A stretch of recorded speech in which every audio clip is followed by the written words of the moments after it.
À Houillet, dans le village de Selles, la famille Matteau produit plus de 20 000 tonnes de beurre par an et emploie une cinquantaine de personnes des environs. L'histoire du beurre de la famille Matteau a été initiée par Arthur. Mon papa a commencé en 1948, après la guerre, et donc il a commencé à faire le beurre à la maison et à le vendre en vélo sur les marchés locaux. Notre papa a bien travaillé, puisqu'il a fait 7 enfants et que 6 participent à l'entreprise. 5 ici sur la fabrication du beurre, et puis alors Dominique à la fromagerie à Rochefort. Initialement, le beurre était fait ici à Selles. Mes parents faisaient ça dans la maison familiale. Et puis, ils se sont vite trouvés à l'étroit malgré tout. Et ils ont décidé de construire ici la beurrerie au centre du village. Alors, nous avons eu à un certain moment l'envie de faire du fromage. Et étant donné que nous avions la marque Rochefort, on s'est dit, la fromagerie, c'est un nouveau projet. On le développe à Rochefort entièrement. Du fromage de Selles fabriqué à Rochefort et du beurre de Rochefort à Selles, allez y comprendre quelque chose. Initialement, il n'y avait que le beurre de Selles, le beurre Selles-sur-Lesse. Il y a quelques années d'ici, on a développé le beurre Rochefort fleur de sel, donc où on intègre de la fleur de sel de l'île de Ré. Donc c'est un produit très fin, très délicat, sympa.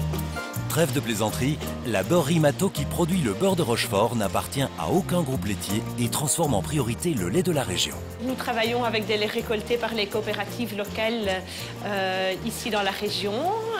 Donc nous recevons la matière première que nous travaillons. Nous accordons une importance toute particulière à l'étape du malaxage.